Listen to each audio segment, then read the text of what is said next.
¿Qué tal, amigo? Buenas tardes, un gusto compartir una jornada más, hoy martes 31 de mayo, 31 de mayo.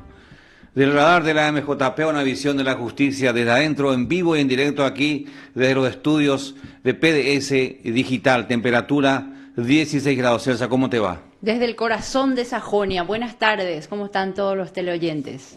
Bueno, realmente hoy martes con muchas novedades, mucha información de primera mano. Hace mucho frío. Hace mucho frío, estira un mate, un cocidito con vellú. La máxima de hoy para hoy 17 grados nomás. Sí. Así que, bueno. ¿cómo se diría en guaraní? No quiero decir porque... No. Bueno, César, tenemos muchas novedades hoy. Muchas novedades. Hace instantes fue electa en San Pablo, Brasil, la nueva presidenta de la Federación Latinoamericana de Magistrados, FLAM, la jueza de Costa Rica, Adriana Orocu Chavarría, con quien hemos hablado hace algunos meses atrás, aquí en este mismo horario, en este mismo programa. Y hoy es la nueva presidenta, la flamante presidenta, la tica. Tenemos incluso la entrevista con ella, sí. De repente podemos, mientras esperamos a nuestros invitados especiales del día de hoy. ¿A quién le tenemos salsa hoy? Tenemos invitados especiales hoy, así que no se desprendan porque este programa va a ser así, bien didáctico. Nos visita el doctor Juan Martens, doctorado en criminología, personalidad y comportamiento criminal por la Universidad de Barcelona, España. También la doctora Nancy Karina Adorno Mendoza, jueza de sentencia de Luque. Así que ya en el próximo bloque vamos a dar algún pantallazo de todas las informaciones que tenemos y ya enseguidita estamos con ellos. Este es el colega Juan Martínez, ¿verdad? Sí.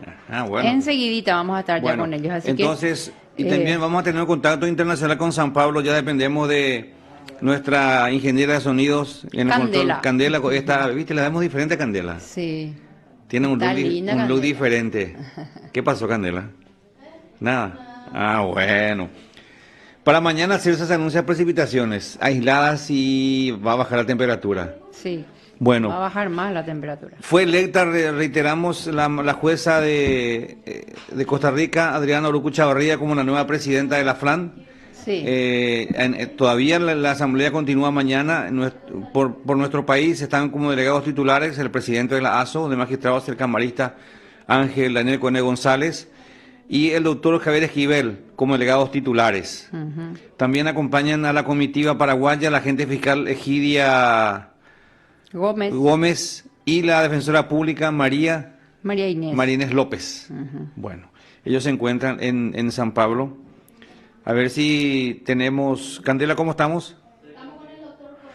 Vamos, comunicación vía satélite. Antes se decía así. Comunicación vía satélite a través de Antelco. Qué linda época. Vamos hasta San Pablo. Doctor Cohen, ¿cómo le va? Buenas tardes. Bienvenido al radar de la MJP. ¿Qué alegría nos pone, doctor? Mucho placer saludarte, J, Celsa, y a la audiencia del radar de la MJP. Estamos terminando, prácticamente estamos en el último punto del orden del día, que es asuntos nuevos, le llaman ellos así. Está bien ya la información que pasaron, visto en las redes, la información que pasó la sala de prensa de la Asociación de Magistrados Judiciales del Paraguay, lo cual me congratula y le estoy mostrando a la gente acá en vivo y en directo, orgulloso del sistema de comunicación que tenemos. Al instante, presidente. Ha sido al instante, y ha sido un evento muy histórico, bien, doctor, un momento histórico. Muy bien organizado. Doctor, ¿cómo? Histórico porque... Sí. Sí, lo escucho, doctor, adelante. Sí, no, te escucho a vos, Jota. Sí, ¿cómo estuvo la asamblea, doctor? ¿Cómo fueron esas últimas horas también de tu mandato? Porque entregaste la primer vicepresidencia, primera que vos representabas por Paraguay, doctor. Y entregamos la vicepresidencia, posiblemente es histórico desde el punto de vista de que estuvimos por 2 periodos continuados, cosa que la pandemia nos facilitó que sea de esa forma. Ahora tenemos a una compañera que estuvo con nosotros en la comisión directiva como segunda vicepresidenta, y es la doctora Adriana Orocu, que en este momento está haciendo uso de la palabra en el último punto del orden del día, que es asuntos nuevos. Y por sobre todas las cosas hay un ambiente de camaradería los problemas de los poderes judiciales son similares. El trabajo que están haciendo los compañeros que nos acompañaron, vamos a hacer llegar a la comisión directiva, al comité ejecutivo. Vamos a hacer un poco un cotejo de cómo estamos a nivel salarial, y hemos presentado la situación del Poder Judicial, así como también hemos pedido una especie de proyecto de comunicado. Justamente ahora me está llamando el doctor Javier Esquivel para que presentemos lo que queremos agregar en el comunicado que va a salir de la Federación Latinoamericana en la versión de Sao Paulo.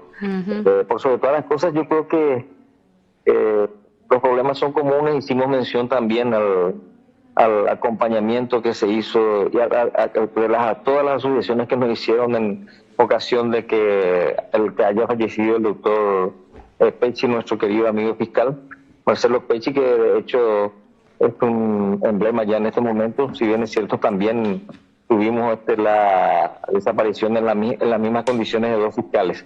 Es decir, que estamos muy contentos y la satisfacción es grande porque la delegación paraguaya con el tiempo se ha ganado un respeto y una consideración que vale la pena destacar.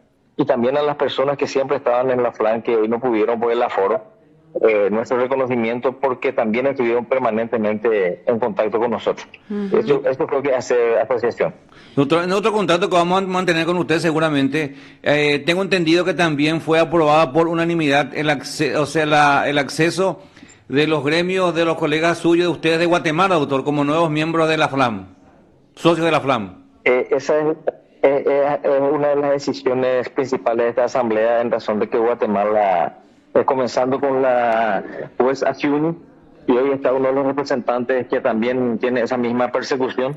Estoy escuchando los aplausos en el salón para terminar la asamblea, y otro de los aspectos muy positivos es que se tocó a profundidad ya el tema de la seguridad de los magistrados, que vamos a llevar también a la Corte Suprema de Justicia, a los organismos del Estado, y creo que es un viaje que de una u otra forma va a ser satisfactorio para la judicatura paraguaya en general, para los operadores de justicia en particular. Sí, doctor, justamente muy positiva es este encuentro donde se habló de la carrera judicial, la seguridad para los magistrados, la jubilación y todo lo que tiene que ver con los nombramientos, también la inamovilidad, ¿verdad? Todos esos detalles nosotros en nuestro informe hemos pormenorizadamente establecido. Después tuvimos 5 minutos cada uno para exponer de manera sucinta. También lo comprometimos a la nueva presidenta de la FLAN, la doctora Adriana Orocu Chavarría, que ha visitado ya Paraguay en varias oportunidades. También va a hacer su visita a Paraguay en este periodo de 2 años. La delegación de Costa Rica ha tenido siempre una buena complementación con Paraguay, de tal manera que hemos trabajado muy bien en la Junta Directiva. Lo que te puedo asignar es que por unanimidad, con aplauso, fue recepcionado el informe del presidente Barone, que sin lugar a dudas ha sido un puntal fundamental en estos 4 años, fundamentalmente en la pandemia. Se pudo sostener la FLAN, y gracias a estos 4 años también la FLAN está fortalecida económicamente. Esperamos un rato, le voy a tirar un poco al presidente Miguel Caminos, que está saliendo de la sala. Te va a escuchar ahora, Jota. Si es que, mira, le estoy estirando, ni sabe para qué le estiro, pero le va a saludar. Es un amigo que estuvo siempre muy cerca de Paraguay, el paz presidente de la República Argentina, Miguel Caminos. Y para la audiencia del radar de la Asociación de Magistrados Judiciales del Paraguay. Buenas tardes, mucho gusto. Doctor Caminos, bienvenido al programa. Lo escuchamos aquí en Paraguay. ¿Cómo le va, doctor? ¿Me escucha bien ahora? Sí. Doctor, qué gusto escuchar. A ver, ¿qué nos puede decir un poco de esta asamblea que está terminando? Primero es un gusto poder participar con ustedes. Yo soy un admirador de Paraguay, he ido muchas veces y he participado en muchos actos de Paraguay, así que tengo un especial cariño por ustedes. La asamblea que está participando ha sido muy fructífera. Hemos escuchado a todos los países que integran, que son 18, y hemos escuchado los problemas que se están viviendo sobre la independencia judicial, que en realidad es una cuestión común, la afectación de la independencia de los jueces por los órganos políticos de los distintos estados, ¿no? Es como que los estados políticos o los gobiernos políticos, las ramas políticas del Estado, no quieren tener el control jurisdiccional sobre sus actos. Entonces actúan contra ellos y actúan de diferentes maneras, ¿no? Actúan privándolos de servicios esenciales, tantos funcionales como personales. Hay muchos países en Latinoamérica que sufren los jueces persecuciones tales como sueldos muy magros, afectaciones de sus servicios de jubilación, y bueno, persecuciones políticas, falta de estabilidad que los echan sin ningún proceso. Esto es lo que hemos escuchado de muchos países en Latinoamérica y es un denominador común en lo que está sucediendo. Esto a nosotros nos aflige particularmente porque parecería ser que son disposiciones que los órganos políticos de los estados están tomando casi de consumo, diríamos, ¿no? O siguiendo una idea común de que los poderes judiciales sean realmente, no sean poderes y sean un mero servicio vigilados y por los organismos políticos, lo cual ha restado la independencia, y a los únicos que afectan estos no es a los jueces, en realidad lo que afectan son los ciudadanos de los países, que ven privados sus derechos básicos porque no tienen dónde recurrir para lograr una protección, sobre todo las minorías, ¿no? Ustedes saben que la justicia garantiza sobre todo a las minorías sus derechos, porque las mayorías son defendidas como tales generalmente por los órganos políticos, porque son las que aportan los votos para que permanezcan en el poder. Son las minorías de la ciudad las que tienen problemas, y con jueces no independientes no tienen dónde recurrir con seguridad para obtener sus derechos. Este es el drama de América Latina. Y Centroamérica también, doctor Camino. ¿Cómo? También en Centroamérica hay una crisis, justamente por esta situación grave, doctor. Casi peor que Sudamérica, claro. Pero ningún país casi, en mayor o menor medida, está escapando de este horizonte bastante oscuro que estamos viendo, ¿no? Casi ningún país.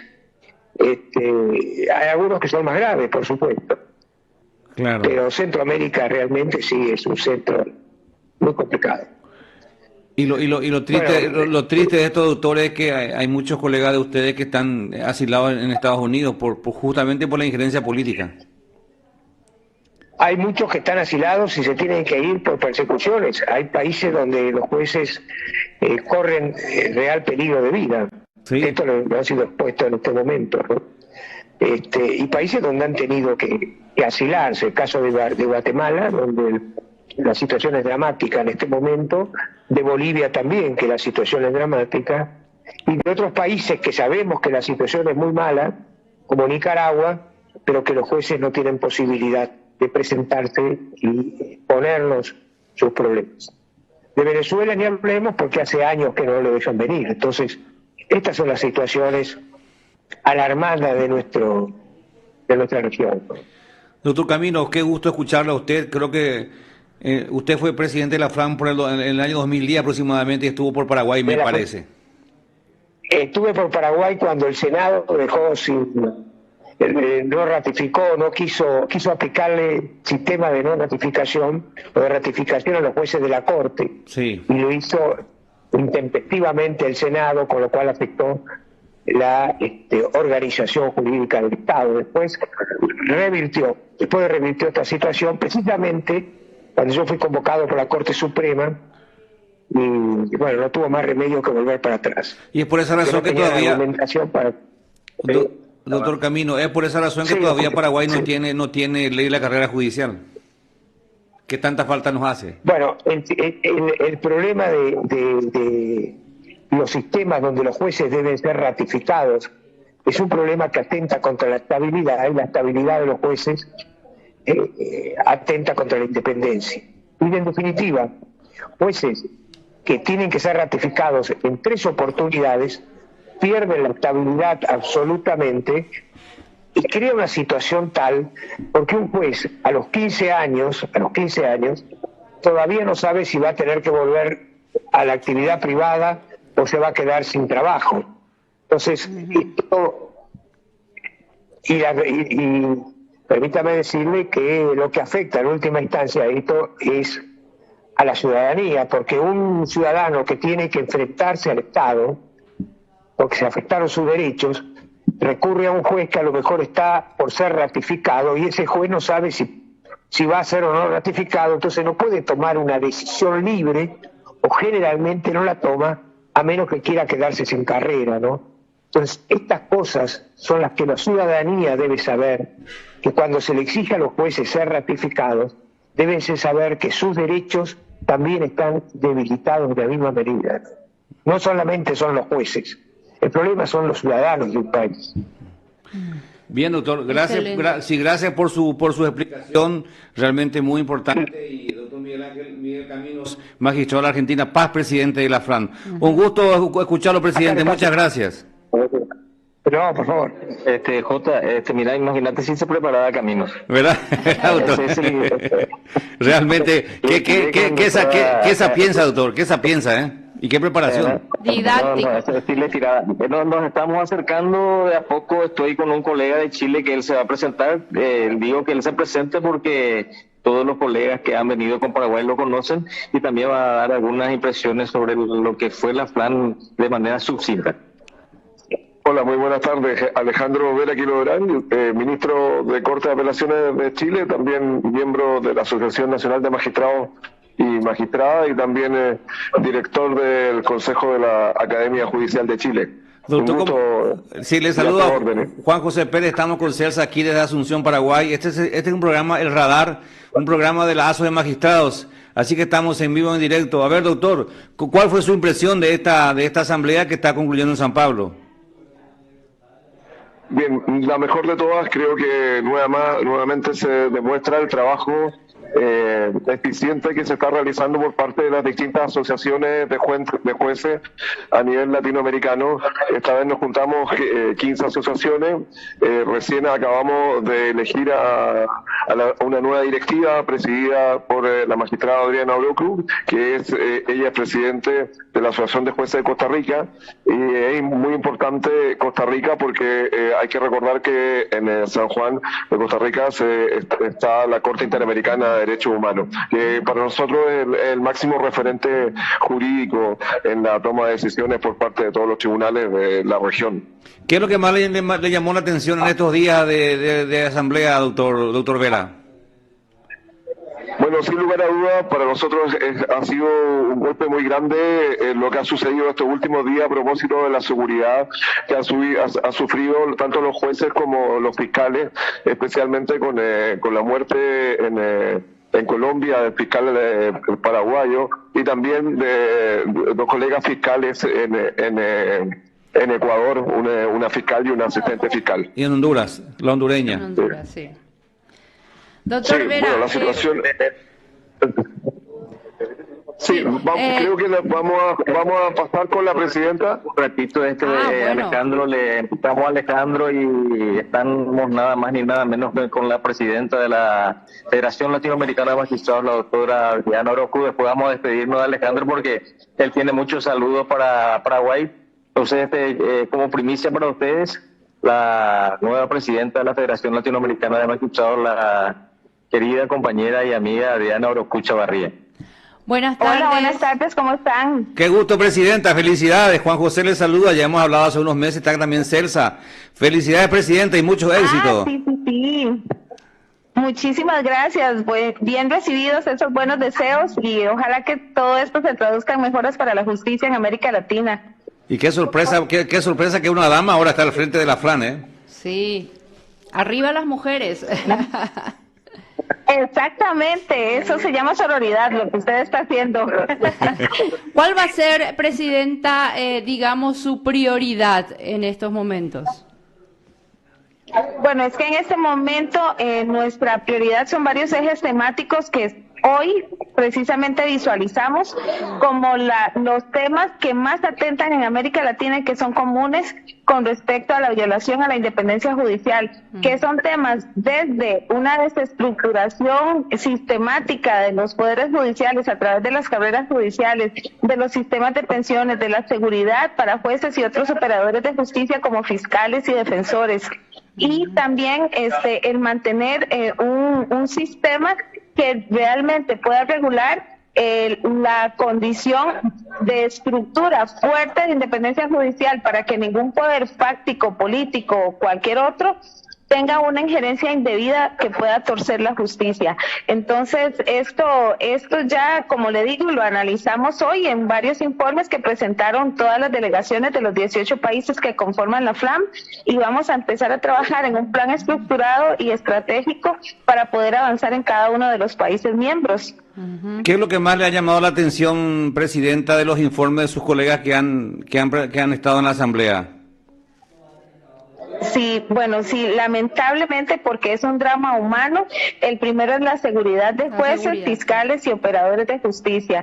Exactamente. Bueno, ustedes acaban de vivir un trágico tema con el señor fiscal, que fue muerto en Colombia, y es exactamente, nosotros lo lamentamos muchísimo desde la Asociación Costarricense de la Judicatura y también desde la Federación Latinoamericana, y eso es un tema que se repite en todas las organizaciones y en todos los países, porque realmente la estructura de protección a la justicia no es un tema prioritario para los países, y esto nos hace mucho poner las barbas en remojo de qué es lo que quiere cada país con respecto a la justicia. Si la justicia se desatiende, si se deja desamparada, lo que tenemos es una justicia endeble y no un poder judicial que pueda devolver los derechos que han sido excesivos por supuesto que en las sociedades para clases políticas o económicas privilegiadas, ¿verdad? Entonces nosotros lo que queremos plantear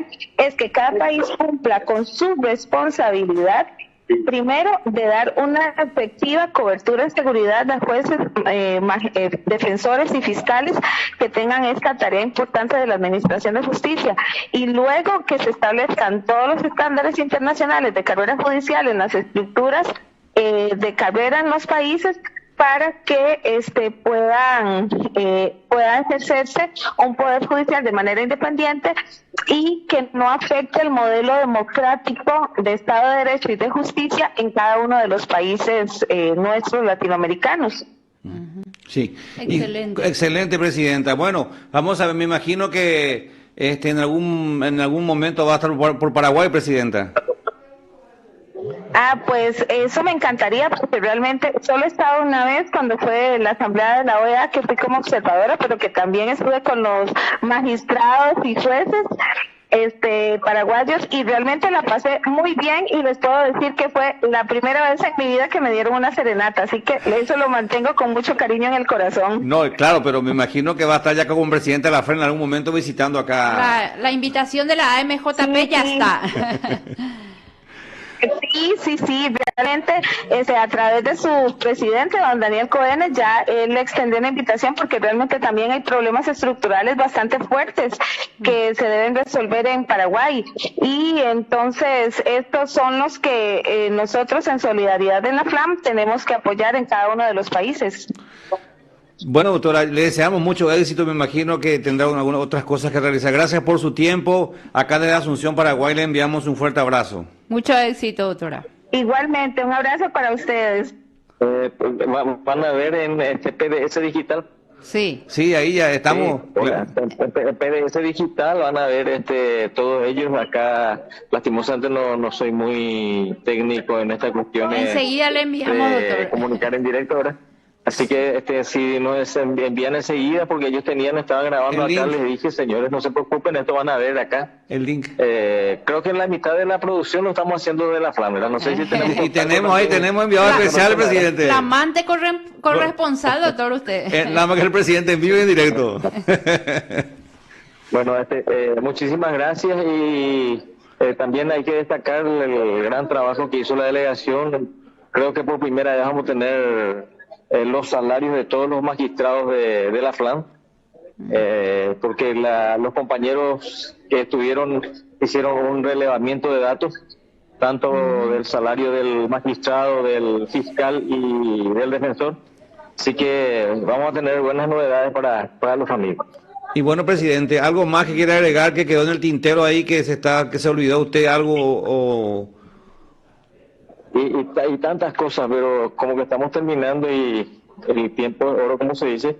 Acá un pequeño saludo de nuestro delegado, el doctor Javier Esquivel también, que va a tener que... acá Javier Esquivel para nuestra audiencia de la MJB. Buenas tardes, doctor Javier. ¿Cómo está? ¿Qué tal, doctor? Un saludo, doctor. Bien, acá terminando. Hola, Jota, ¿cómo estás? Terminando las actividades acá en la FLAN. Excelente la intervención de la delegación paraguaya. Hemos sentado posiciones, propuesto uno de los candidatos a vicepresidente que resultó electo y pidiendo unas declaraciones para el caso allí que nos ocupa en Paraguay. Caso PECH, tema de inamovilidad y compañía. Excelente la presentación. Bien, doctor, yo creo que entonces la próxima semana estarán ustedes acá seguramente para ampliar todo lo que pasó estos días en San Pablo, doctor Javier, ¿eh? Sin problema, me anoto. El doctor Javier ya va a dirigir este programa, porque ya tiene mucho que estar ya ya nos acá. prometió. Y también, ¿sabes qué? Vamos, que nos traiga el famoso chorizo misionero, doctor. La promesa. Sí. El chorizo misionero, doctor. No se habla más. No se habla más. Éxito, doctor. Buen viaje. Saludos. Feliz regreso. Lastimosamente las compañeras están recorriendo el local acá de la... ¿Qué tal, presidente? ¿Qué tal el local, presidente? Hermoso, inmenso, ¿eh? Inmenso. Tiene 3 pisos, es un edificio de 3 pisos, uno de ellos. Y otro de los edificios tiene su quincho y sus respectivas piletas. El clima que tal está ahí, doctor, porque acá estamos con mucho frío. Hace mucho frío. Ah, sí. Estoy también, para ustedes, esto es un lujo, vamos a tener que cobrarle a la emisora. Sí. Un lujo que surge así indebidamente, porque nos teníamos previsto. Estoy con el past president de Perú, el doctor Ordóñez, que también ya saluda al radar de la Asociación de Magistrados Judiciales del Paraguay. Usted, el doctor Ordóñez, también gran past president, ha tenido una gestión importantísima en su presidencia y también en el evento de hoy. Muy buenas tardes. Buenas tardes, doctor. Con suma complacencia saludo a usted y por el intermedio suyo a todos sus oyentes o televidentes. Doctor Ordóñez, ¿cómo le va la salud a Juan José? Este es un programa del radar, un programa exclusivo de la ASO de Magistrados del Paraguay. Estamos en vivo, en directo aquí desde Asunción. Qué gusto escucharlo, doctor Ordóñez. A ver, ¿qué nos dice un poco brevemente como una reflexión de lo que dejó esta nueva asamblea de la FLAN que se hizo después de esta pandemia de 2 años, doctor? Bueno, nosotros lo que primero hemos hecho es agradecer a Dios, que ha sido extremadamente generoso y nos ha permitido nuevamente reencontrarnos presencialmente para compartir nuestras experiencias y sobre todo para llevarle esperanzas a cada uno de nuestros jueces de nuestras respectivas naciones. Hemos analizado acá los problemas de alguna manera que atañen a cada una de nuestras judicaturas nacionales y creo que cada uno de nosotros a sus respectivos países le lleva no solo la esperanza, sino toda la ilusión de que se vayan a ir progresivamente resolviendo nuestros problemas que atañen a todas nuestras judicaturas. Y ahora lo que más ha salido a luz, doctora, es la falta de seguridad de los magistrados a nivel del continente. Ese es un poco el quebranto de ustedes, me imagino, doctor. Sí, por supuesto. Nosotros, lamentablemente, en muchos de nuestros países tenemos el problema de la seguridad, ¿no? Y es por ello que se ha abordado este tema ahora con mucha mayor énfasis debido a la trágica muerte o al asesinato de este valiente fiscal paraguayo. Creo que no está muerto, sino vive ahora en nuestros corazones, en nuestra mente, y por el contrario se constituye un ejemplo a seguir por todos los fiscales jóvenes de Latinoamérica.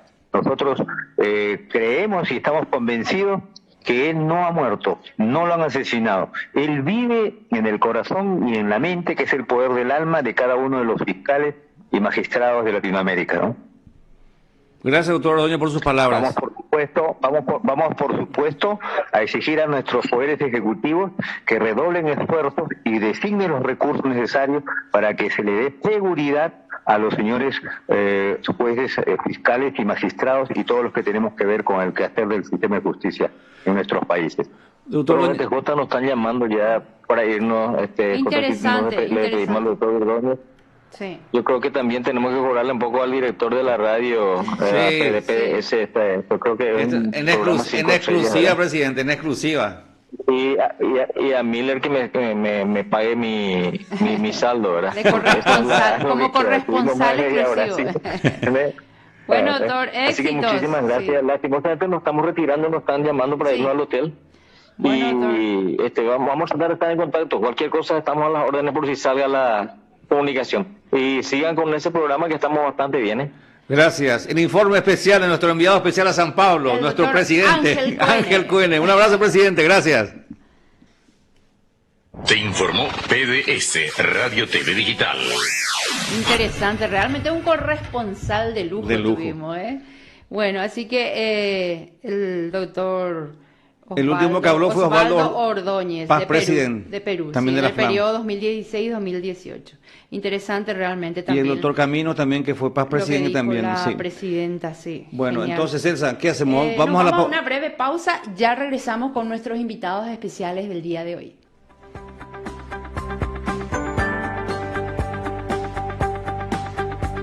Seguimos con el radar de la AMJP, una visión desde adentro, De la justicia. desde adentro. Estamos ya con nuestros invitados especiales del día de hoy. Nos visita el doctor Juan Martens, doctorado en Criminología, Personalidad y Comportamiento Criminal por la Universidad de Barcelona. Él es también el encargado de la Oficina Técnica Penal, es consultor. También está con nosotros la doctora Nancy Karina Adorno Mendoza, jueza de sentencia de Luque. Muy buenas tardes, ¿cómo están? Buenas tardes, ¿cómo Buenas están? tardes, ¿cómo están? Un gusto poder charlar con ustedes en esta tarde fría. La doctora vino con mucho frío. Viniste desabrigada, doctora. No, súper abrigada, demasiado frío. Sajonia siempre se caracteriza Sí. por tener un frío medio raro, pero hace mucho frío por acá. No, hay gusto de compartir con el colega, el doctor Martín, que hace mucho tiempo no le veo. Periodista también. Sí, estuvo. Por favor, no se olviden de esa Por favor. parte. No, estuvo Excelente periodista en Noticias, también. Martín, ¿verdad? Noticias, sí. De sí, nuestra por supuesto. época, del Nuestra viejazo. época. Ustedes ya se jubilaron todos y No, yo no, sigo no, acá por favor. batallando No, por no. la ¿Qué cubría, doctor? Un juicio. política. Entonces te encontrabas con Pacielo. Era con de esa época. Era Roberto González, Roberto González, ¿dónde te vas a Sales? Ignacio Martínez. Ignacio fue mi jefe, Nacho, Lidia Herrera, Lidia, que en paz Sí. descanse. Zulia Jiménez, Sí, Zulia. personajes Qué de la época, ¿no? Linda tradición periodística Sí, no, realmente. de los 90, finales de los 90. Yo creo que nosotros tuvimos con Celsa en la ABC. Yo tuve casi 20 años, Celsa un poco más. Y esa fue una linda época, Martín, del golpe para adelante. Fue una linda época del periodismo. Después nomás yo me fui a la criminología. Y no, pero por eso Aprendí yo- justamente ahí que Yo estaba leyendo, había que yo estaba profundizar leyendo, el conocimiento y te digo acá, criminológico. ahora lo digo públicamente, te felicito por la formación que pudiste realizar. Más adelante, realmente has hecho cursos importantes en la madre patria. No es por acá, no hay nada. No es cualquiera. Personalidad y comportamiento criminal. Dice, él ya nos leyó todito Sí. de nuestro, ¿verdad? No, y la verdad que fue un desafío porque como yo era abogado y cuando me fui a hacer la maestría en criminología, ¿Por qué? En JJ tiene pinta de... No. algo de- no, me fui a hacer la tiene maestría en algo de criminología y crimen. lo que me llamaba la atención era ese doctorado, ¿verdad? Pero necesitaba ser psicólogo para hacer eso Claro. o hacer un curso de nivelación, ¿verdad? ¿Y qué hiciste? El curso de nivelación, ¿verdad? Y por eso tardé 7 años en ser doctor.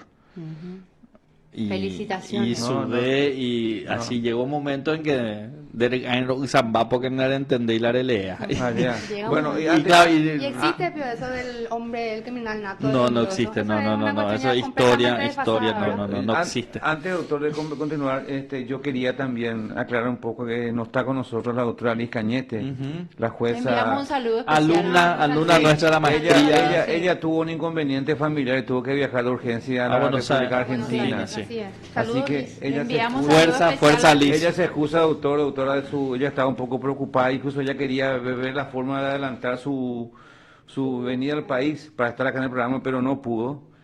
La entendemos y la mandamos Entonces, por mucha esa fuerza. razón, ella le enviamos un saludo, nos está escuchando allá en Buenos Aires, así que a Liz le enviamos un fuerte abrazo aquí desde el programa. Bueno, Que está haciendo un estudio ya sobre abusos sexuales. ¿Sí? Para su Sí. tesis. Para su tesis se está haciendo También. ya eso. de paso. Sí. No, ella está haciendo su tesis, para su sí, maestría, para está a su punto de ser Él es máster. el profesor Ella de Liz. Sí. está trabajando mucho Profesor, ella en Puerto Casado, toda esa zona Y en del Luca Chaco. también. Ella es una de las juezas comisionadas por una ley de creación de tribunales de sentencia en Entonces- Central y ella está sin perjuicio de sus funciones siendo jueza en Puerto Casado y en Central. Ella está en el tribunal número 6, me parece. No me recuerdo. Y 6 o 7. Justamente Por hoy, ahí está. 31 de mayo, es el Día Nacional de Lucha contra el Abuso y Explotación Sexual de Niñas, Niños y Adolescentes. Así que la AMJP se adhiere también a esta campaña nacional que se está realizando, Respeta mis derechos. Esta campaña del Lazo Verde, justamente hay muchísimos casos. Con los niños no. Con los niños no. Y realmente lamentamos tantos casos. Y cada vez sale más al eh, luz, doctor. Sí. Pasa que nosotros en el caso, dando un poco tips criminológicos, ¿no? En los delitos sexuales nosotros tenemos una cifra oscura del 90%. O sea, es súper preocupante. negra, sí.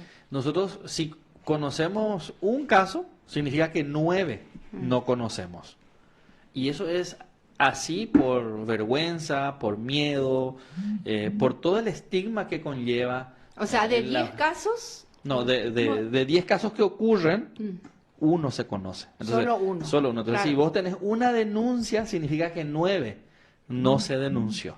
Lo que dice la doctora, cifra oscura, ¿verdad?, del delito, que se mantiene en el anonimato. Son víctimas que no son atendidas, víctimas que no son identificadas, perpetradores que siguen impunes, que pueden seguir cometiendo delitos, y los abusadores y las abusadoras sexuales generalmente son personas, para hablarlos en términos criminológicos, que tienen carreras delictivas. Es decir, se mantienen en el delito. No es que no son son delincuentes esporádicos. ocasionales o esporádicos, sino que son personas que se van manteniendo y tienen una larga trayectoria delictiva y por tanto tienen varias víctimas. O sea, y ese endurecimiento de las penas es positivo al no, objeto no de es, evitar, no es ¿verdad? positivo. Realmente, y esa es una de las tantas discusiones que se tiene.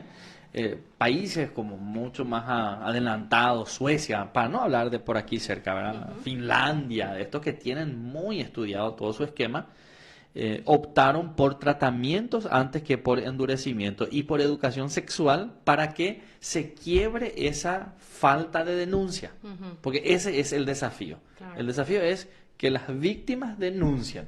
¿Y cuando denuncian? Cuando saben que van a ser protegidas, van a ser escuchadas. Esto que vos decías, doctora, van a ser creídas. Porque hay muchísima gente que dice, no, ¿cómo te va a hacer? Si es tu tío, si es tu vecino, yo no te creo. Es tu papá. Es tu papá en el peor de los casos, tu padrastro o la mamá. Dice, no, que estás hablando mal. Entonces, sistemas de contención, ¿verdad?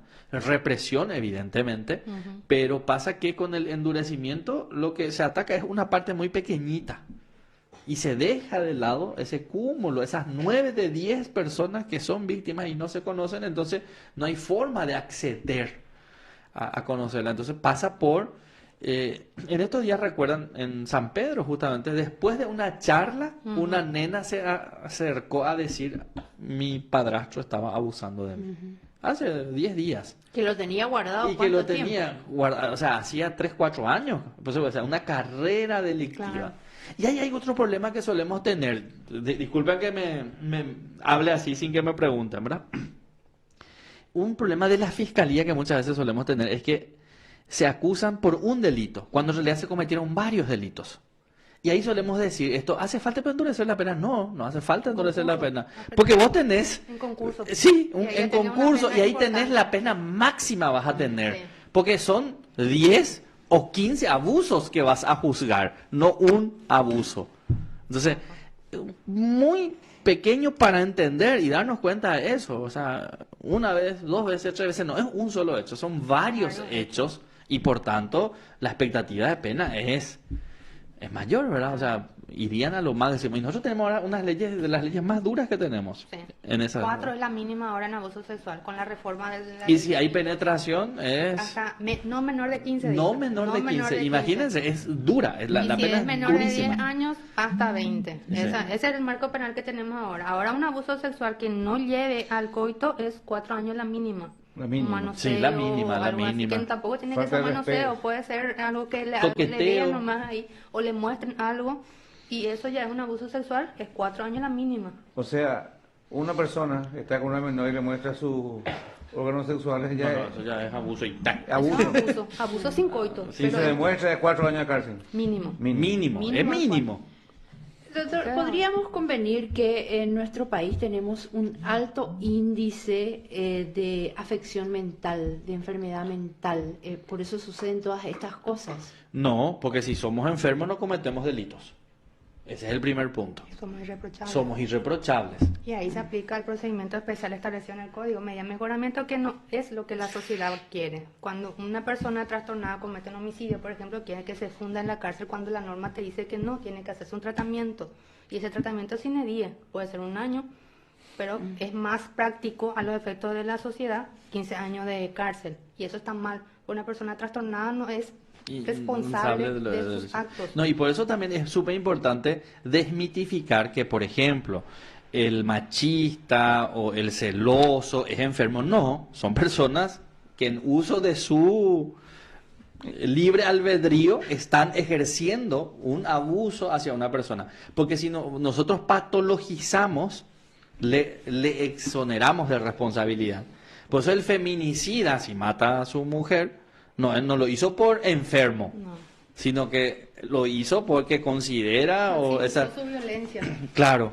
Entonces, y es muy importante hacer esa aclaración e insistir, creo, en esa aclaración, porque para aplicar la ley penal necesitamos como presupuesto necesario una persona cuerda. Porque si nosotros partimos de que los que abusan de menores son enfermos, vamos a poner como una patología la pederastía o la pedofilia y entonces no le vamos a poder juzgar.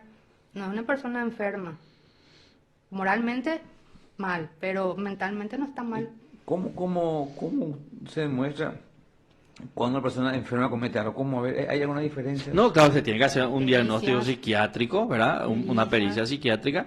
Y hay un procedimiento, como la doctora bien explicó, un procedimiento especial para personas que no pueden responder porque no estaban en el uso de su libertad. En sus cabales, como En decimos. sus cabales, como así en dicen. términos, en sus cabales. Entonces, Términos. el derecho penal es para personas libres y reprochables, ¿verdad? Reprochables porque podían motivarse conforme a la norma, ¿verdad? Es lo que dice un poco la ley. Pero es eso, son personas... Estas últimas altas condenas que ahora aplicaron los magistrados en diferentes casos, sobre todo últimamente de menores, realmente son altas, doctor, ¿no? Sí, son altas, pero eso es lo que estamos diciendo. O sea, las penas altas nomás no van a solucionar. Necesitamos mecanismos para que las víctimas sean protegidas y se animen a denunciar. Ese es el gran desafío que tenemos, que se animen a denunciar. Constitucionalmente es posible ese tema que tanto se dijo en estos días de la castración química en caso de abusadores y que personas que No, y además, violan y eso. a ver, vamos a plantear un tema súper espinoso, ¿verdad? Pero para eso estamos, para Sí, hablar. para hablar. Para hablar, ¿verdad? ¿Qué es lo que es la castración química? Porque muchas veces no tenemos claro en qué consiste. Sí. Esto es una pregunta de los alumnos de criminología de todos los años. ¿Qué es lo que es? ¿Profesor, le cortamos, pero no le cortamos? ¿Qué es lo que hacemos, verdad? Y la castración química básicamente consiste en la inyección sistemática de un medicamento que se supone tiene el efecto de disminuir la libido. En términos muy, muy corrientes, te desestimula sexualmente, ¿verdad?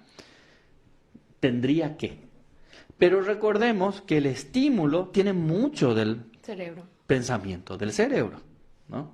Entonces, y además la castración química parte también del supuesto de que el órgano sexual es el que se utiliza, el miembro sexual es el que se utiliza para cometer un abuso, una violación. Cuando está súper demostrado que hay partes del cuerpo u objetos Que pueden hacer la misma función. que cumplen esa misma función. Entonces, eso no se soluciona con la castración. Y aparte también química. eso que es una suerte de trato cruel, inhumano también. Ya, Técnicamente por eso sí. pregunté si constitucionalmente... No, yo constitucionalmente creo que va contra la dignidad humana y además no tiene el fin práctico, no conseguiría el fin práctico que se busca, que es evitar que la persona siga cometiendo delitos, ¿verdad? Ese tipo de cuestiones diariamente escuchamos y yo creo que se da más que nada porque hay una disociación entre lo que legislan y una política criminal de Estado. No hay esa confusión que tendría que haber. Los legisladores, por un lado, legislan hacia diestra y siniestra sin tener en cuenta cuál es nuestro proyecto o cómo es nuestro proceso penal, a qué estamos apuntando.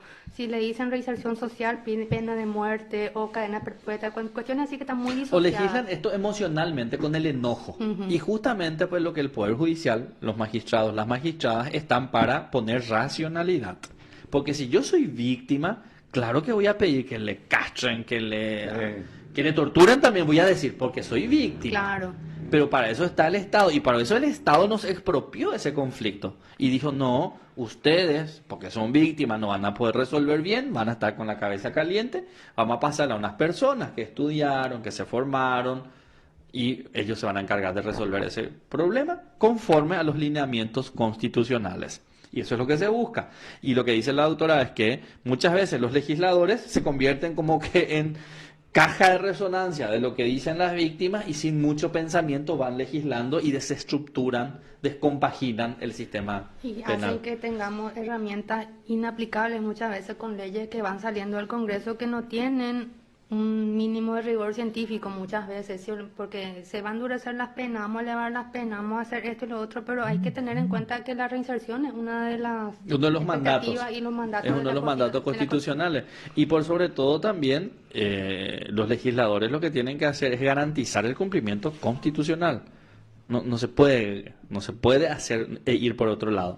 Y o si no, estos funcionan como un anestésico social. La gente se enoja mucho porque ocurrió un caso y vamos a aumentar las penas, se tranquiliza un tiempo hasta el siguiente caso. Lo que pasa con nuestras cárceles. Esto vemos, le cortaron la cabeza a 10 personas en San Pedro, junio. Estamos por cumplir... Están haciendo el juicio, creo, ahora. Están haciendo el juicio, ¿verdad? 3 años estamos, ¿verdad? 2019 fue. 2019, 20, antes de la 21. pandemia fue, sí. Sí, 2019, el Día del Padre del 2019, ¿verdad? ¿Qué hizo el Parlamento? Después de mucho tiempo modificó el 245, ¿te acuerdas, doctora? Se tenía que necesariamente aplicar prisión en determinados casos. El PCC, cortando cabeza a Rotena, logró un cambio normativo. Y así vamos legislando a golpe de... Al calor del momento. Al calor del momento. Y eso nos preocupa. Después se militarizaron las cárceles. Y se dan cuenta que no funciona la militarización de las cárceles. Y ahora hay conflicto en Tacumbo, ¿no? ¿Cómo es que se llama? Gordito lindo. Ella mina. Por Dios, que es un chiste parece. No, y las cárceles están militarizadas. Si vamos al Cuatiá, están súper seguras, se gasta militares, se gasta tanquetas. Se fueron a mirar lo que hay enfrente de Tacumbo, todo. Pero gordito lindo. Decir que uno nomás se vistió de mujer, mira si 2, 3 se vestían, nadie se iba a dar cuenta. Mujer. Qué Pero ese vulnerable día, todo, ¿verdad? Le voy a dar el dato de cuánta gente había ese día en Tacumbo. Porque era día de visita. Y hice mi tarea, Pero estuvo bien granado todo, ¿eh? Pero te voy a decir, ¿saben cuánta gente entró de visita ese día? 1042 personas. 679 eran mujeres, 216 eran hombres y 147 eran niños. Estas 1042 personas se sumaron a las 2957 personas internas. Qué hacinamiento, ¿eh?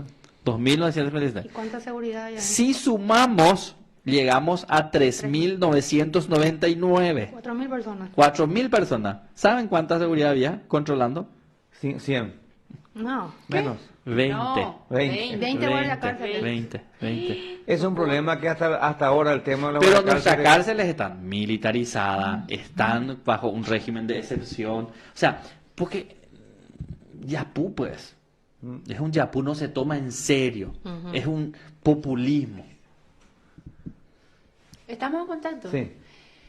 Buenas tardes, estamos en contacto con la doctora Liz Cañete. Buenos días. Buenas Buenas tardes. tardes, doctora. No, ¿Cómo no está al otro lado del Eh, mundo, doctora, está acá cerca, nomás. acá está cerca. ¿Cómo está, doctora? Con frío. Buenas tardes, buenas tardes, buenas tardes. Para mí es un inmenso honor escucharle a mi profesor, al doctor Juan Martens. Le saludo también a mi compañera de la coordinadora, la doctora Nancy, JJ y Celsa. Gracias por la llamada. Estoy escuchando la programación y realmente es un honor tenerlo hoy con invitado al querido doctor Juan Martens. No, todo un lujo acá, doctora, la presencia del colega, el doctor Martens. Así que realmente nos estamos enriqueciendo con su conocimiento. Sí, estamos compartiendo justamente en todos los grupos de jueces de sentencia el link de acceso para que puedan entrar a mirar la entrevista o el diálogo que están entablando allí con el doctor, la doctora Nancy y todos ustedes. Entonces estamos muy agradecidos por esta oportunidad y por este tiempo que están dando para que podamos escucharlos. Gracias. Gracias a Liz Gracias, por la Liz. invitación y por el cariño de siempre. Ponele que un 10 ahora, doctora Liz. No, ella ya pasó Oh, todo hace ahora ya años, no. no, ella ya pasó todo. Oaxaca, iremos ahí. Ah, que tú, doctora, esa pama ahí. No necesita. No necesita. No, ya. es que realmente el doctor ha dejado muchas huellas en sus alumnos. Nosotros le deseamos muchísimo, le queremos muchísimo, hemos aprendido muchísimo de él, lo seguimos haciendo cada día. Por eso sostengo que es un lujo tenerlo en este momento y ojalá que le saquen todo el jugo que puedan hasta las 18 horas. Sí, Vamos a súper exprimirle. didáctico está todo acá. Dale, excelente, que tengan una linda tarde y que sigan Igualmente. con los temas. Dale, beso. Vale, gracias Liz, doctora, que estés bien. éxito. Te podemos quitar un Gracias, poquito de gracias. tu rol de docente y enfocarnos un poco en el tema que nos ocupa. El crimen organizado. No. Antes del crimen organizado. Porque Hay yo un quiero, tema. tengo acá algo que... Sí, vamos a llegar también a eso, Celsa, pero hay un tema que a nosotros, operadores de justicia y todos los que están compartiendo el programa, ¿verdad? Le llaman la atención o tienen duda qué es la oficina técnica penal, cómo surgió, si es algo nuevo o ya estaba, qué se está haciendo a partir de esa oficina técnica para reencauzar nuestro proceso penal. Uf. Nosotros tenemos un código procesal nuevo, ya no es nada nuevo, pero bueno, vamos a llamarle un código procesal nuevo, ¿verdad? Pero yo siempre quiero recordar aquí que nosotros cuando con la llegada de los españoles trajimos un sistema legal que se llamaba de la Inquisición. Ese sistema legal estaba vigente en Europa desde 1200. Medieval, en la época medieval. En la época medieval, ¿verdad? Y que la tortura, como hoy conocemos, para ese sistema legal fue un avance. Es como que dar un pasito, ¿verdad? Porque era como racionalizar el proceso. Entonces, 1200, 1300, 1492 se llega aquí, casi 300 años ya de historia inquisitiva. Y en el 1492, cuando se llega aquí, 1500, 1600, 1700, 1800, nosotros tuvimos 400 años de historia inquisitiva. Y cuando decimos Inquisición, lo que estamos diciendo es una forma de búsqueda de verdad. Una forma de buscar la verdad, inquirir, pedir, preguntar. Esa forma de búsqueda de la verdad implicaba ciertos presupuestos. Y esos presupuestos decían, por ejemplo, que nosotros vamos a presumir la culpabilidad de la persona que acusa, porque la que acusa, la acusada, porque la que acusa es una persona respetable, confiable, incluso los testigos estaban dosificados en cuanto a su credibilidad y tal, ¿no? Y cuando con la Constitución del 92 se rompe ese esquema, normativamente se rompe. Pero en la práctica nos queda una herencia histórica, es una herencia histórica. Y no es para sacarnos la culpa ni sacarle la culpa a muchos operadores. También son culpables porque no se forman lo suficiente muchas veces. Pero hay 400 años de historia detrás de esa práctica. Y cuando se empieza en el 92 y 97, 98, nuestros códigos, se empieza o se sueña una nueva forma de hacer justicia. Y eso implicó incluso la creación de una oficina técnica. Por eso es que hay una oficina técnica penal cuando eso se llamaba para la implementación del nuevo sistema penal, ¿verdad? Y en esa oficina técnica trabajaban magistrados. Hoy una de ellas es ministra de la Corte, Carolina Llanes, trabajó. Marcos Con trabajó en esa oficina técnica. Rocco Rego trabajó en esa oficina técnica. O sea, ¿cómo está integrada, doctor, esa oficina técnica? Estamos hablando en la oficina técnica del 90. Del 90. El código salió. Apenas el código salió. Luego, en ese momento se hicieron los juicios, los tribunales modelos se llamaban, ¿verdad? Porque es que acá nunca se había hecho juicios orales y públicos. Esto es nuevo para nuestro sistema. O sea, hoy podemos decir, no funciona el sistema penal. No funciona. Pero en algo que vamos a estar de acuerdo es de que el juicio se instaló. Se instaló el juicio, o sea, muy poca gente va a decir no quiero que se haga juicio. Porque antes un juez nomás decidía en su oficina y sacaba su sentencia. Hoy, gracias a los medios tecnológicos, incluso podemos enojarnos con los jueces, con las juezas, podemos felicitarle por sus decisiones, porque un acto central que instaló esa nueva ley es que se hagan los debates, estos debates sean orales y públicos. Imagínense, hoy se transmite por televisión algunos juicios. Sí. Eso era impensable.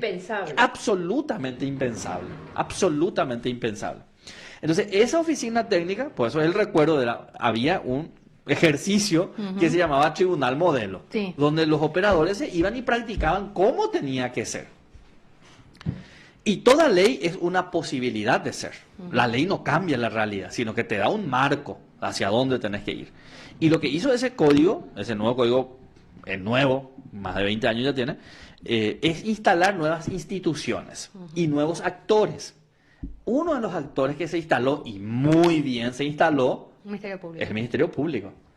Cosa que antes era decorativo. El juez nomás investigaba. Y el juez nomás era un juez inquisidor. Y se corría cierta vista, pero era prácticamente. Hoy tenemos un Ministerio Público hasta con unos edificios gigantescos. O sea, nadie discute tampoco el rol del Ministerio Público ni la participación. Entonces, si vemos y hacemos unos análisis de esa nueva ley, se implantó en nuestra sociedad en muchos aspectos.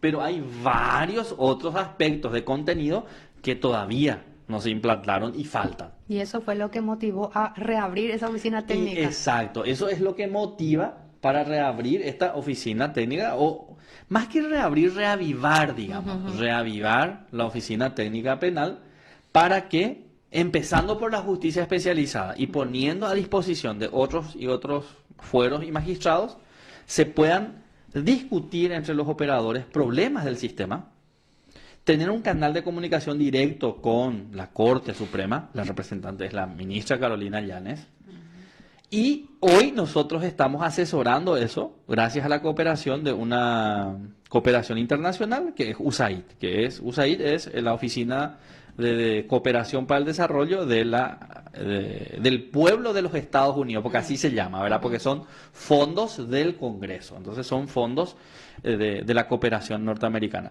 Y desde ese espacio, en distintos actores, nosotros particularmente nos estamos encargando de motivar, de dinamizar la Oficina Técnica Penal en lo que respecta a la justicia especializada de lucha contra el crimen organizado. Pero eso es apenas un elemento de todo el complejo sistema penal que necesita ser discutido todavía, fortalecido en varios aspectos. Necesita ser discutido el proceso penal, o sea, ¿qué se tiene que discutir? No es algo que tiene que ser más para implementar. ¿Qué es lo que hace falta? Lo que pasa es que los condicionamientos socioestructurales ya es ¿verdad? O sea, muchas veces el juez, la jueza no se siente tan libre de decidir. Y ahí la pregunta es, ¿por qué no me siento libre de decidir? Factores extrapoder, amenaza de la prensa, amenaza del jurado en enjuiciamiento. Nosotros tenemos varias documentaciones. Y escasa preparación también. Que es Y una... escasa preparación, tenemos que hacer media culpa. Hay gente, hay que asumir eso. Muchas veces la falta de conocimiento genera inseguridad. Entonces necesitamos, hay cosas, hay aspectos básicos del proceso que un magistrado o una magistrada debiera conocer con mucho más detalle que no. Y ahí vamos a decir otra vez, hay universidades, por tanto, que dan profesionales que no están tan preparados. Doctor, un ejemplo un poco, amenaza de la prensa, ¿cómo sería? ¿Cuál sería el ejemplo? Bueno, voy a tener que ser criminólogo. Me interesa eso. Voy a tener que ser criminólogo. ¿Quiere estudiar criminología? No. En criminología se conoce como juicios paralelos, o se llama criminología mediática, a esto que estamos nosotros pudiendo hacer, de instalar el debate sobre un caso y presionar de que cuál tiene que ser la solución adecuada. Es decir, que desde los medios de comunicación se instale quién es el delito, qué es el delito, quién es el delincuente y cómo tiene que resolver el Poder Judicial. O sea, es una injerencia ya. ¿Y cómo le llamamos? Podemos discutir. ¿Cómo nosotros llamamos en el periodismo la pirámide invertida, Juan? Afuera, ya. Pero vos desde los medios de comunicación, vamos a poner un caso emblemático que ya se condenó y encima murió el involucrado, ¿verdad? González Daer. Entonces, sale el caso, salta el caso, se constituye en noticia y a partir de allí, desde los medios de comunicación se dice, no, es culpable porque hizo esto. Son juicios de valor que se van lanzando. Claro, por ejemplo, justamente ese juicio fue televisado y uno veía tal día declaró fulano, ¿verdad? Y esto dijo esto demuestra la culpabilidad, o sea, antes de que culmine formalmente el juicio y que el juez decida por parte del cuarto poder, no solamente la prensa, sino los que tuitean, lo que sea, ya están haciendo las redes sociales. Y si por ahí no se llega a esa condena porque hubo algunas nulidades que el juez tiene que hacerse respetar porque ese es nuestro rol, se vendió. Ahí está. Eran los malos corruptos. No le iban a condenar porque era poderoso. No se entiende, por ejemplo, que hay ciertas cuestiones que nosotros como jueces tenemos que tener algo como lo más sagrado, que son el respeto de todas las garantías. Cuestiones legales, doctora. Legales, los plazos, muchas cosas. Y ahí vemos que el Ministerio Público muchas veces abusa de esa alianza con la prensa. Ya puedo ir y trabajo. Y dice, no, yo le voy a tirar al juez, que se vea el juez. Que se vea la jueza que está en sentencia. Total, la prensa ya está de mi lado.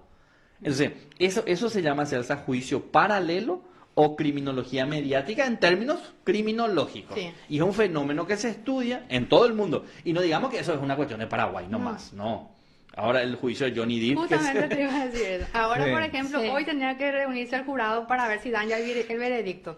Imagínense, nosotros en Paraguay sabiendo lo que pasa allá. Y todos los días los medios están diciendo, este testigo de Amber Heard dijo tal cosa, este testigo de Johnny Depp dijo eso, el testigo de Johnny Depp le refutó, y esta famosa abogada Camille Vázquez, que es una genia, ¿verdad? Ella le refutó todo a Amber, le dijo mentirosa en su casa. Todo el mundo ya está esperando que le condenen a ella. No sabemos todavía qué va a pasar porque el jurado puede decir no guilty también. Bueno, y de hecho, ustedes sabían, les cuento una anécdota, cuando empiezan los juicios orales, los primeros juicios orales, los jueces no salían de acá del tribunal hasta que tomen una decisión, como hacen los jurados. Hoy no, hoy tenemos una disfunción, ese es un problemón. Hay jueces que tienen 3 o 4 juicios en el día. Hoy se mete ahí, hoy que otro, hoy que mete ahí, hoy otro. Y te lo batas, güey. Y eso pasa porque por muchas razones que podemos analizar, pero eso impide que se tome una buena decisión, porque exige que el magistrado o la magistrada esté atento. Imagínense estar sentenciando o por sentenciar un abuso sexual. Y tenés que ir a hacer un homicidio después. A los apurones. O sea, ¿cuál es la recomendación? Entonces, que se tenga solamente 2, no así 4. La recomendación es que no haya tantas causas penales. Eso. Al juicio oral. Para eso hay 2 etapas previas del proceso, que son justamente la preparatoria, donde el Ministerio Público tiene que ver si efectivamente hay mérito, y la intermedia, donde el juez de garantía tiene que controlar, y si hay mérito, eleva. Se supone que el proceso se diseñó para el juicio oral. Entonces, todo se empieza desde la investigación para ese juicio oral. Y si no hay mérito, entonces, ¿para qué elevar al juicio oral? A veces se elevan sin causa, autor. Imagínense que se elevó hace poco yo le quiero hablar más a mi mascota y soy capaz de pegarle a quien se mete con mis mascotas, pero un abuso sexual a una gallina, ¿se acuerdan? Zoofilia, sí, en un caso de zoofilia. Ni siquiera está... ¿En Y qué hecho penal? ¿En qué hecho jueces ocupándose de ese, imagínense. ¿Y por qué le van? Y esa es la pregunta, por eso hay una oficina técnica. Imagínense Ahí que la voy a importancia de una oficina En técnica. este caso, ¿qué hace esta oficina técnica? Ustedes tienen contacto directo, decía, con la ministra Carolina Llanes. Ella es ella es la Vamos. coordinadora y ella es la que ejecuta, ella es la que recibe todas las inquietudes de los demás ministros de la Corte y ella establece el camino a seguir junto con un equipo grande, porque la Oficina Técnica Penal está integrado por magistrados, por magistradas de distintos fueros e instancias. Hay jueces de garantía, hay jueces penales de sentencia, hay jueces de ejecución, hay camaristas que integran y la idea es reconducir, ¿verdad? Reorganizar, porque hay disfunciones dentro del sistema. Y es bueno hablar de estas disfunciones. O sea, el hecho de que todo se eleve a juicio oral es un problema. Ese es un problema. El hecho de que no se controlen las imputaciones y en las imputaciones no esté en el relato de los hechos.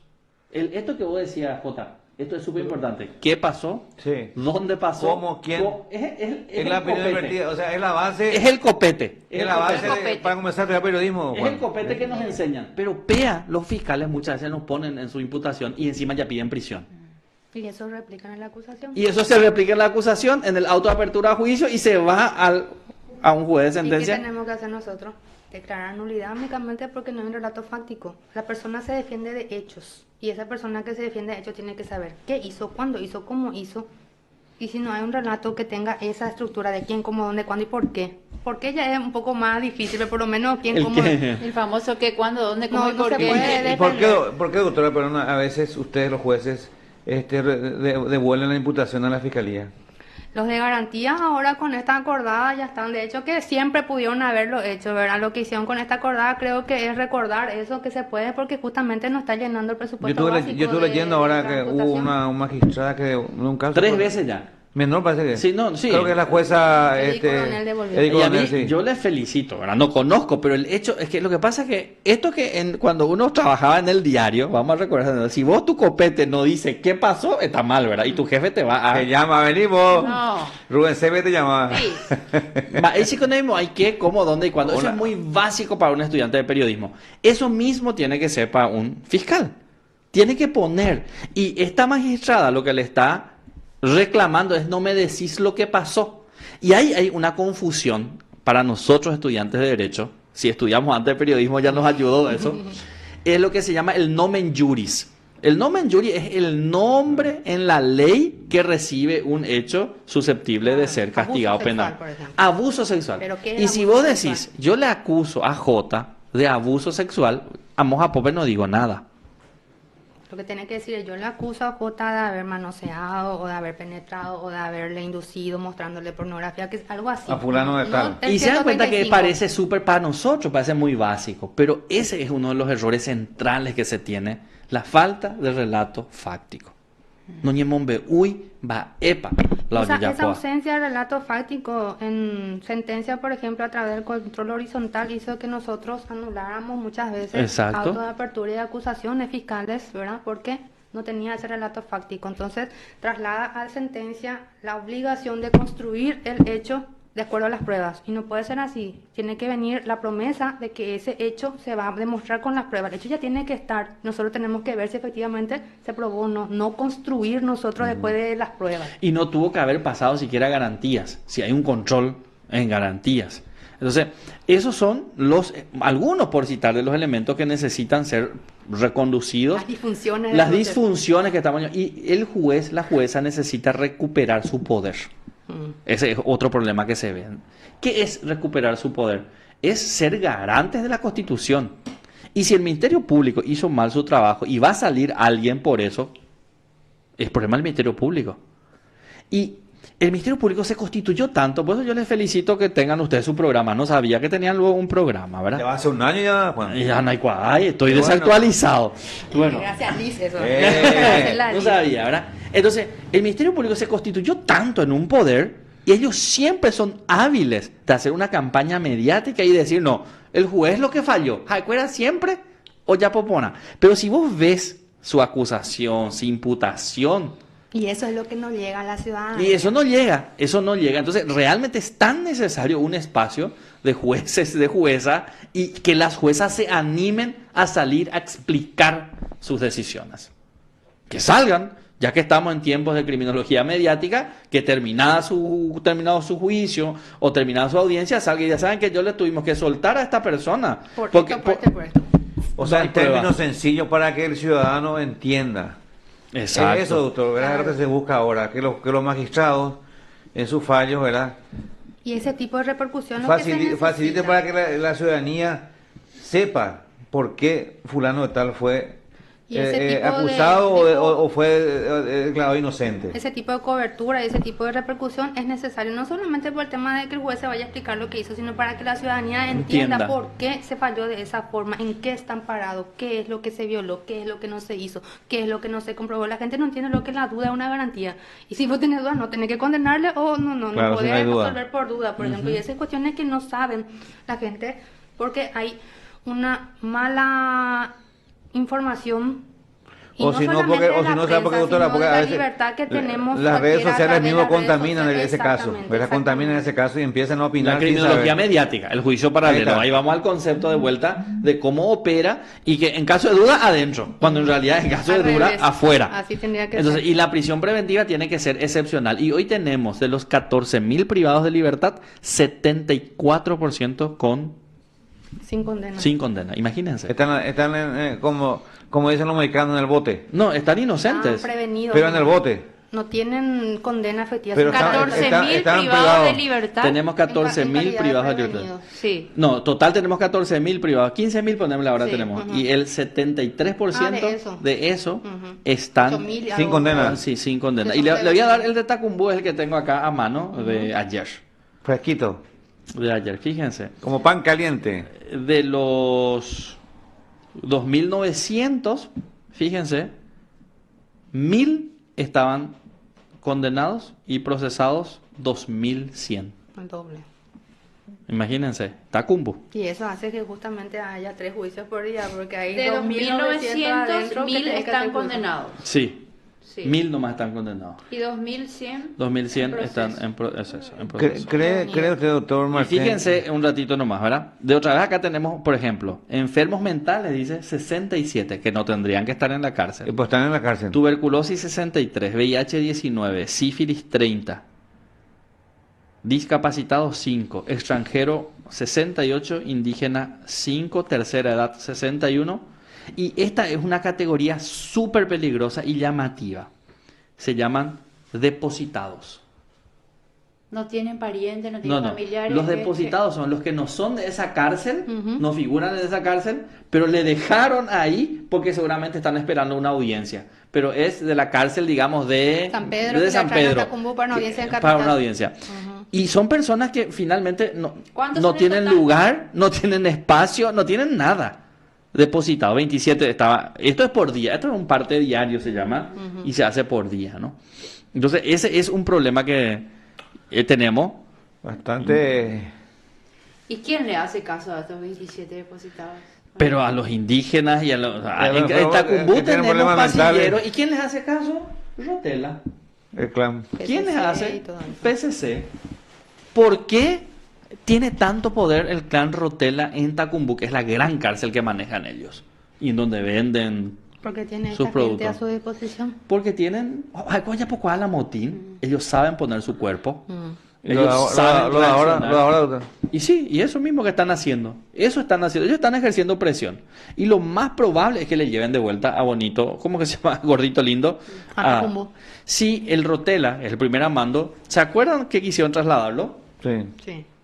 Ni la Cecilia Pérez, que era así nuestra super ministra, no pudo. De Puacay, ¿cómo se dice? No pudo. No pudo. No pudo.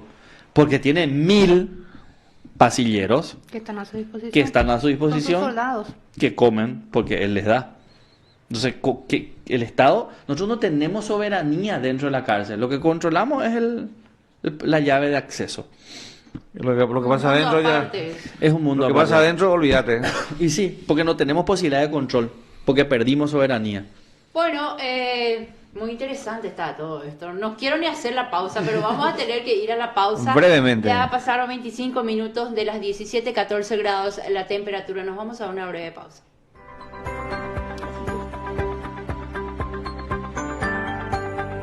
Continuamos con el radar de la AMJP. Estamos en compañía del doctor Martens, la doctora Nancy, realmente hablando de temas muy interesantes. Le preguntamos al doctor, ¿cuándo nació el crimen organizado? En Central y Asunción podemos decir que son dormitorios de delincuentes, doctor. Y sí, lastimosamente cada vez más tenemos actividad. Pero si ponemos así como crimen organizado como sinónimo de delincuencia profesional y habitual, podemos encontrar algunos hitos. En la época de la dictadura, nosotros éramos ya un centro de producción de marihuana. Hoy somos el país que más planta marihuana en América del Sur. Eso es un dato incontrastable y que la Senat incluso dice, ¿verdad? O sea, indiscutible, digamos.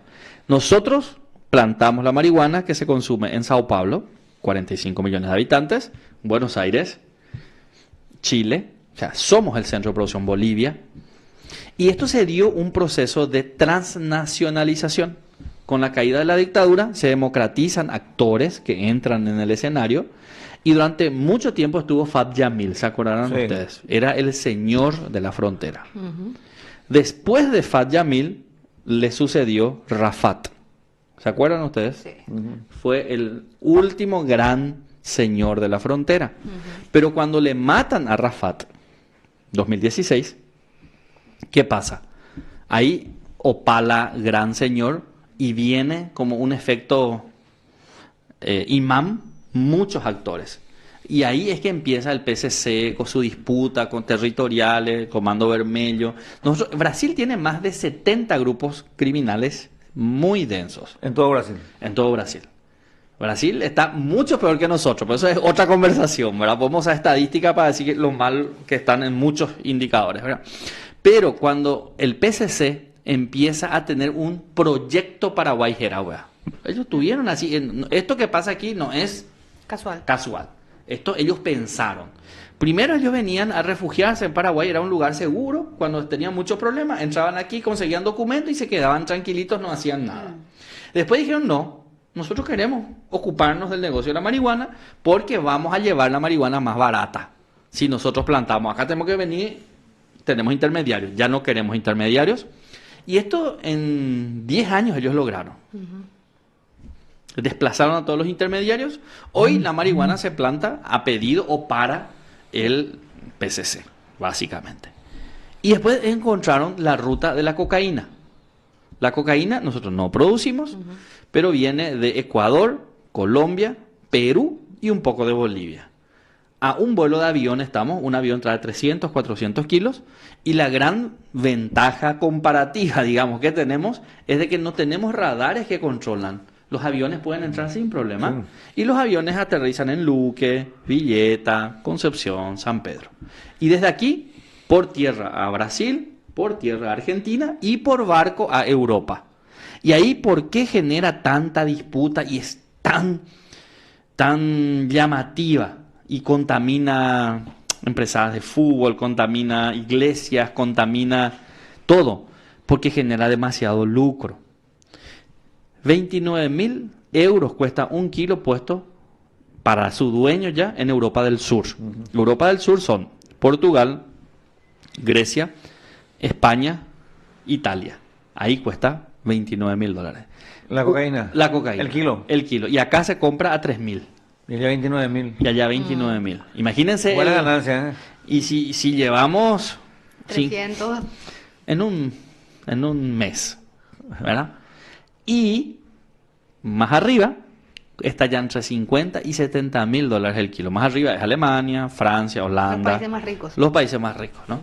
Imagínense, eso es lo que implica, el dinero que implica. Y por eso a mí me gustó desde muchos puntos de vista a ultranza, porque demostró esto que ya sabíamos criminológicamente, pero no teníamos, digamos, documentalmente. Las pruebas. Las casas.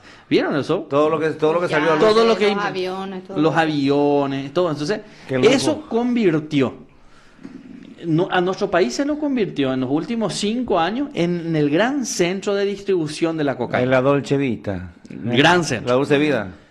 Para algunos, ¿verdad? Pero claro. lo que pasa es que esto le jode a la democracia, le jode a la institucionalidad, o sea, permea todo. Y se dan cosas así, conversaciones que se filtraron. La fiscala esta que cambia cocaína por harina, el funcionario fiscal que está involucrado, el procesado que sale, o sea, desnuda unas terribles sistemas de corrupción y cooptación institucional que nos convirtió en un escenario. Eso es a nivel macro. A nivel micro, cuando la cocaína cruza, va quedando. Y eso ocurrió en Argentina, ocurrió en Brasil. Brasil es el segundo consumidor de cocaína en el mundo ahora. ¿Cuál es el primero? Estados Unidos. Estados Unidos siempre. Siempre. Siempre. Sí, siempre. El segundo gran consumidor es Brasil ahora, ¿verdad? Entonces, aquí nosotros estamos consumiendo, y seguro ustedes pregunten a sus hijas, hijos o nietos, hay gente que consume cocaína. Cada vez más. La clase media cada vez más. Eso hizo que el clan Rotela se ocupara de la venta en menudeo de la cocaína en Asunción y Central. El microtráfico convirtió en una empresa. En una mega empresa. De hecho, nunca tuvimos... Tacumbú es una mega empresa. Tacumbú es una empresa que recauda millones. Incluso desde Tacumbú se vende cocaína. A la vista de todas las autoridades. Y vienen y llevan y revenden, ¿verdad? Entonces, este año, a junio, nosotros ya tuvimos 13 sicariatos de lo que sabemos, ¿verdad? Tal vez incluso haya más, pero 13 es lo que por lo menos pudimos contar en el Departamento Central, que técnicamente y estadísticamente no es un departamento muy violento. En Central hay muchos hurtos y robos, delitos predatorios molestos. Te rompen la ventanilla, pero era bajo el porcentaje, es bajo la posibilidad de que te maten. No había tanto, ¿cierto? Eso. ¿Pero por qué aumentó? Por estas disputas, la venta en el territorio, entonces, y por el consumo, porque empieza a aumentar el consumo. Y esto no vamos a solucionar con represión. Esto se va a solucionar con medidas de contención. Y ahí la pregunta es, ¿cuántos lugares de desintoxicación tenemos? ¿Cuántas plazas tenemos? Tenemos uno acá. Uno. Y el problema de un familiar consumidor es tremendo. No sé si ustedes conocen, tuvieron, investiguen. Es tremendo. Es una carga social. Sí, la extensión del daño va a la familia. El adicto es adicto, pero toda la familia es la que sufre. Y muchas veces involucra pasa a toda la que esa familia. familia prefiere que se vaya a la cárcel su hijo adicto porque ya no hay ¿cómo se dice? Ya ese. Claro. Y eso es algo que se extiende a la familia y genera otros hechos de violencia familiar que tiene con su incidencia en la cuestión de adicción también. En la adicción. Entonces, son problemas súper complejos y que el Poder Judicial no se puede ocupar de eso. O sea, es el Poder Ejecutivo, por ejemplo, el Ministerio de Salud, pero se traslada todo al Poder Judicial y muchas veces el Poder Judicial no está para resolver este tipo de... No está luego para resolver este tipo de problemas. Entonces, sí, se crea una gran... ya dijo que él sabe dónde están todas las situaciones irregulares. ¿Pero por qué no nos cuenta? Pues tiene que contarnos ya. En todos los sectores hay corrupción, sabe todo, pero... ¿Qué se hace? ¿Qué hacemos? ¿A qué solución? Y a mí me gustaría, por ejemplo, saber, nosotros en el país tenemos 390 fiscales. ¿Viven de acuerdo a sus ingresos? Hay fiscales que se mueven con autos de $500,000. Sí. Atajate. ¿Y cómo? No sé, yo dudo nomás, ¿verdad? O sea... Me gustaría saber cómo se compran esos. Se compadece con el ingreso. Y con el ingreso. Porque siempre decimos eso, que ganamos muy poco. No decimos solamente los fiscales, los jueces también. Hace 10 años no nos suben el sueldo y todas esas cosas y de repente no se compadece ese nivel con lo que estamos percibiendo. Entonces, son problemas estructurales que tenemos en el país y somos un país que necesita de los datos y de análisis para poder levantarse de sus cenizas. O sea, yo siempre uso el ejemplo de, tenemos 211 años, vamos a popian de mi tainte. Estamos en condiciones de construir un país más serio, de esforzarnos, de hacer bien nuestro trabajo, ser buenos jueces, magistrados, profesores, investigadores. Eso ya forma parte un poco de construir una buena ciudadanía que nos lleve a superar estos problemas que tenemos. Y acá voy a tocar algo. Sin plata no podemos hacer. Se necesitan recursos. Se necesitan recursos. Hablábamos con la doctora antes de empezar de estos poderes judiciales y los jueces y las juezas que nos escuchan. ¿Tienen sistema de protección cuando ingresan? ¿Tienen detectores de metales? ¿Y hay quién de la Poder Judicial ve? Sí, hoy es así. Y eso cuesta dinero. Y esa es la pregunta que yo hago. El otro día tuvimos una reunión con los jueces especializados, ¿cuándo fue? El martes. Con la ministra, todos los jueces, ahí y nos preguntábamos justamente eso, ¿verdad? Entonces la pregunta hoy, por ejemplo, le hago yo a la doctora que nos cuente un poco cómo es su sistema de seguridad en Luque. Cuando entra, se siente segura, siente segura ella ahí que nadie va a entrar a abrir su puerta y... En plena pandemia nosotros tratamos de instalar un sistema de seguridad por la pandemia mismo, ¿verdad? De que sea el ingreso mínimo, que nosotros enviamos la lista de las personas que podían ingresar para juicio o qué sé yo, para que no haya esa aglomeración, y eso fue muy difícil de implementar porque no teníamos infraestructura. Tenemos 2 policías para una sede grande y eso, por ejemplo, es poco. Cuando hay 12 jueces penales de sentencia, 4 de garantía, una ejecución donde tienen contacto con personas privadas de libertad o lo que sea, ¿verdad? Y no hay protección, ahí falta, y estamos a 14 kilómetros de la capital. Y no somos especializados, pero igual estamos expuestos a cualquier tipo de acto de violencia. Yo pregunto en tu conocimiento criminológico, esta cuestión que pasó con Pechi y estos otros fiscales a nivel regional, Ecuador y Honduras, ¿puede replicarse en el sentido de que se imite, no precisamente que sea directamente relacionado a crimen organizado, sino que se use eso para intimidar a un juez o a un fiscal, y se use ese tema de crimen organizado, se imite, pero no siendo crimen organizado? Claro que sí, claro, totalmente. De hecho, estamos puestos todos, no están solamente expuestos, y realmente eso, por eso yo les hacía esta pregunta, digamos, trampa, en el sentido de que yo conozco poderes judiciales que no tienen ningún sistema de protección, ninguno, una casa alquilada, apretados, o sea, cualquiera puede entrar, un enojado, o sea, realmente no hemos vivido y no hemos llamado la atención porque estas situaciones no se dieron.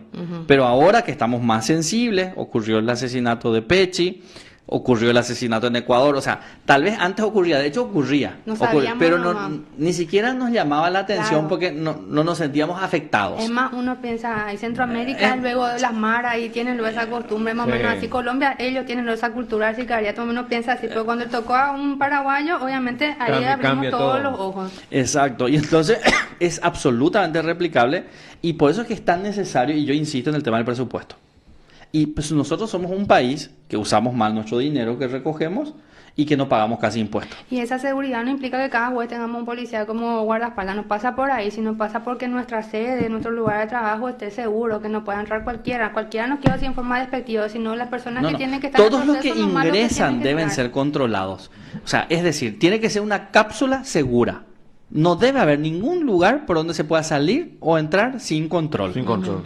Y no importa si sea un juez o una jueza, debe ser controlado. ¿Por qué? Porque el juez o la jueza estacionó su vehículo o le pudieron haber puesto algo en su vehículo. Entonces tiene que ser necesariamente controlado. Entonces, y el aumento de la vulnerabilidad se da principalmente cuando el juez o la jueza filtrea con el crimen organizado o con cualquier sistema de corrupción. Eso se da, y muchas veces se pide también dinero a nombre del juez y de la jueza, y el juez y la jueza no sabe, pero su funcionario está pidiendo, pero es él o ella la que termina quedando pegado a ese caso. En esos casos aumentan los riesgos, pero incluso en los delitos vinculados a la inseguridad cotidiana se necesita un sistema de protección. Yo tuve la oportunidad de conocer varios poderes judiciales o lugares, ¿verdad? En varios de ellos, de estos países un poco más organizados, no se entra sin que exhaustivamente te controle una persona o una tecnología te haga pasar y detecte si llevas metal, no puedes meter cuchillo. Y esos sistemas son básicos para la protección del magistrado, porque forma parte de la independencia judicial que la persona se siente segura antes de poder tomar una decisión. O por lo menos que en su casa, ahí en su oficina, diga, no, acá no me va a pasar nada. Porque si ahí luego se afecta la seguridad, el impacto psicológico que tiene es el doble. Porque ni siquiera en su casa, su trabajo, se siente seguro.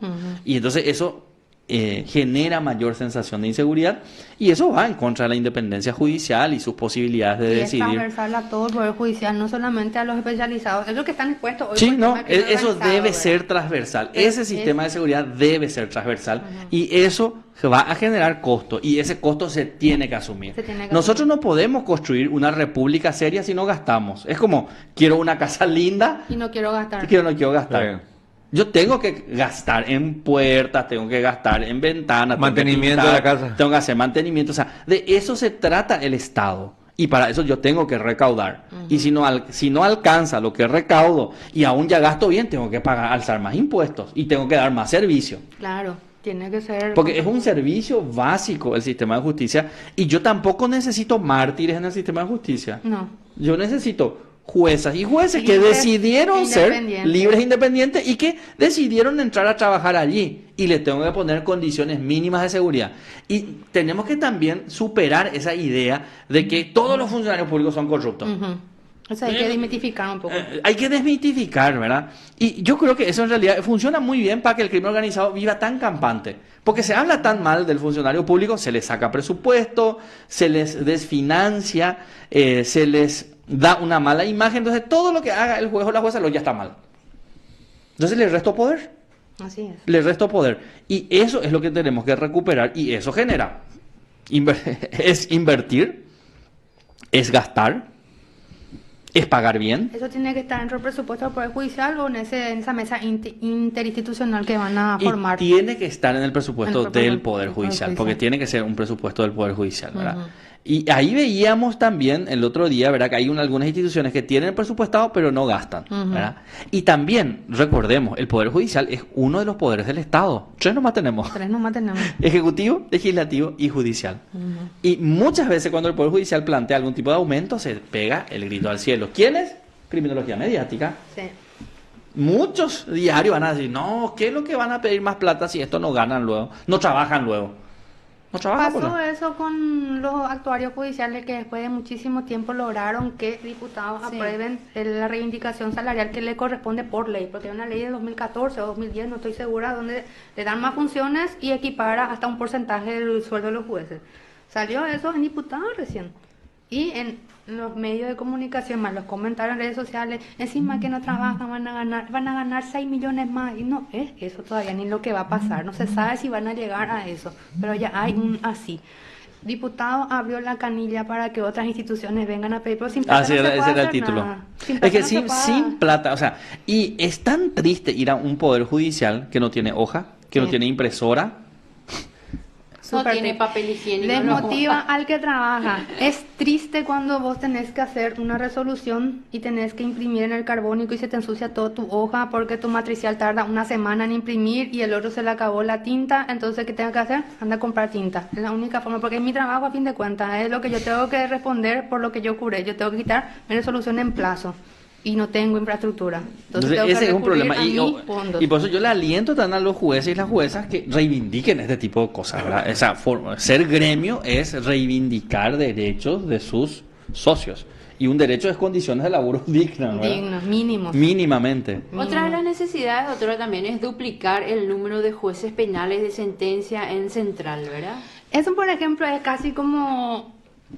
Te podría tener hasta 2 respuestas. Yo creo que reducir el número de causas elevadas a juicio oral estaría mejor antes que duplicar, porque duplicar implica más presupuesto. Pero comparando con Capital, que siempre es el referente, Capital tiene 500.000 habitantes, más o menos. Central tiene 2,5 millones.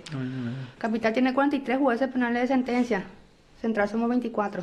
O distribuir mejor esto que se hizo. Y ahí también podemos echar mano a la tecnología, porque hay jueces y juezas que tienen 100 casos, por decirte, y otras que tienen 40.000, 30.000, la litigiosidad y por la cantidad de habitantes. Entonces, es distribuir y administrar bien. O sea, Ñembucú necesita la cantidad de jueces que tiene.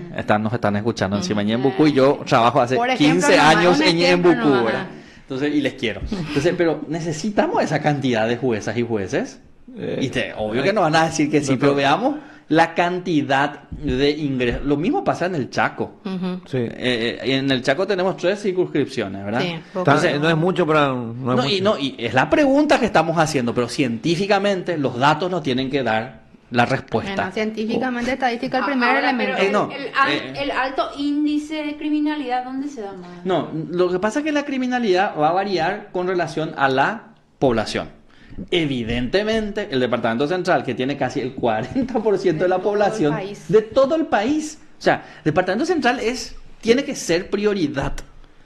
El Departamento Central tiene que ser prioridad. Recién desde el año pasado tenemos una segunda sala penal, por ejemplo. Y Capital tiene 4 salas penales. Cámara de Apelación está hablando que es algo fundamental en nuestro trabajo. En nuestro ordenamiento. Una sola Cámara Penal va a tener que resolver todos los conflictos de garantía, todos los conflictos de sentencia, todos los conflictos de ejecución. Para una sola Cámara era irracional. Recién desde el año pasado tenemos una segunda sala y aún sigue siendo poco. Y es que 2.500.000 habitantes tiene Central.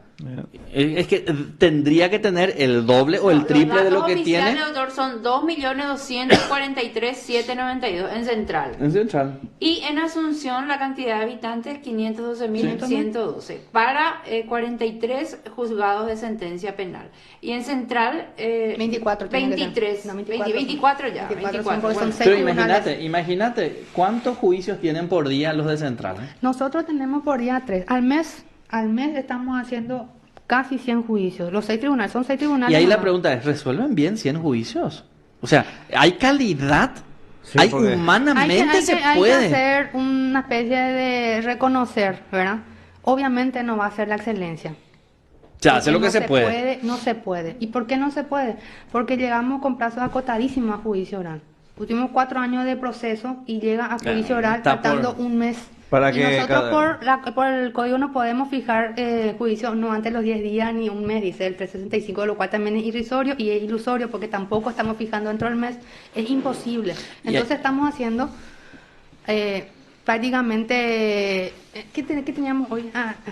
Así estamos, porque también somos humanos, o sea, no podemos decidir. No, pero lo que pasa es eso, hay que nuestra analizar familia, las todo eso. condiciones estructurales, pues, o sea, no es una cuestión de que no se tiene ganas o no se quiere, no pasa porque por ahí. hay condiciones que te impiden hacer de una o tal manera. Entonces, duplicar, bajar los que suben a juicio, ¿verdad? Yo había escuchado el año pasado que había un proyecto, eso te quiero preguntar a través de la oficina técnica, de que ciertos tipos de hechos punibles, así hurto bagatelario o incumplimiento, aquellos que son delitos mínimos como tribunal Sí, unipersonal, no, hay ya no- un proyecto que se tiene que seguir estudiando, por lo menos allá está la propuesta de que ciertos hechos se resuelvan por tribunales unipersonales.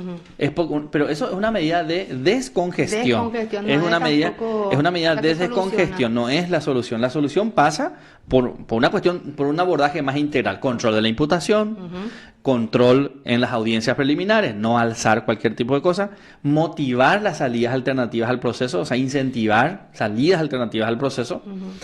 Pero ¿qué pasa cuando no se quiere salida alternativa? Y también el derecho a la víctima de ir a un juicio si quiere. Entonces, El tema ahí es hay que una... Había yo escuchado alguna vez en conversaciones con colegas, tanto el magistrado como el compañero de facultad de eso, nuestro sistema pues, es acusatorio y el monopolio lo tiene el Ministerio Público. Y si el Ministerio Público quiere acusar y elevar la causa a juicio oral, como que el juez de garantía no puede no hacer eso, sino necesariamente tiene que elevar. Es así, es el diseño de nuestro proceso tan así como se dice. No, yo creo que todas esas cuestiones se pueden seguir discutiendo y además ahí hay que darle de vuelta a la víctima un lugar central que cada vez más tiene. Y ahí entra la justicia restaurativa. ¿Y qué pasa si la víctima no quiere seguir? Si la víctima ya se cansó o la víctima ya encontró una solución. Entonces, ese tipo de cuestiones. Y ¿Qué pasa? ¿Qué que pasa? a juicio oral no se va la víctima, la acusación se cae porque no Y tiene se perdió el su tiempo. Y se perdió el tiempo y se termina absolviendo otra vez. Entonces, el Ministerio Público necesita entender también cada vez más la teleología del proceso. O sea, el proceso no es por el proceso mismo. El proceso tiene una finalidad: búsqueda de la verdad, resolver conflictos, rediseñar, redefinir conflictos. Entonces, por eso se llama sistema de justicia penal. Sistema. Hay varios actores. Y hay un actor Ministerio Público, hay un actor Defensa Pública, hay un actor grande Poder Judicial, magistrados y magistradas, ¿verdad? Entonces, necesitamos que hay una funcione víctima que como... también es actor. que es actor, ¿verdad? Sin necesidad de ser querella. Porque ese es el límite también que nos encontramos. Si no es querella, como que la víctima no importa lo que dice, pues si no querello. Ahí también con eso también... Pero tiene sus derechos que están muy bien establecidos también en el Pero 67. si la víctima en un caso de abuso sexual, por ejemplo, para evitar revictimizarse, ya no quiere saber más nada porque ya superó, ponerle que ya haya superado ese trauma. Entonces lo que hay que preguntar, y ahí lo que tenemos que todo. preguntarnos, ¿ya cumplió el proceso su fin? En el sentido de la víctima, porque Sí. ella se pudo recuperar Y la amenaza sola, punitiva, porque muchas veces es la amenaza punitiva, prevención general positiva, lo que busca también el proceso penal es 10 años después. ¿Tiene sentido? No. Entonces, tiene sentido que sigamos si la víctima no quiere y finalmente es dignidad humana, dice el preámbulo de nuestra Constitución, dice la dignidad humana, para eso estamos, para garantizar dignidad humana, o sea, no por el proceso mismo. Ya. Y a través de la oficina, ¿qué debilidades encontraron ustedes o qué detectaron más de debilidades en cuanto al funcionamiento de nuestro proceso penal de más de 20 años? A ver, eso es para otra conversación con más documentos, pero sí hay mucha buena voluntad, hay mucha buena voluntad. Hoy hablamos de este tipo de cosas, hoy hacemos mea culpa, reconocemos que sí hay ciertas disfunciones, ¿verdad? Pero esto a título personal, yo creo que necesitamos en serio recuperar el poder que tiene el Poder Judicial. O sea, juezas y jueces tienen mucho poder de control, de supervisión, de parar el proceso cuando hay abusos. Y eso es para mí es una de las principales debilidades. O sea, es que los jueces y las juezas no están ejerciendo todo el poder que tienen. Justamente eso es lo ¿Y que por qué? preguntar. ¿Por qué? Ahí está. De las debilidades. ¿Y por qué?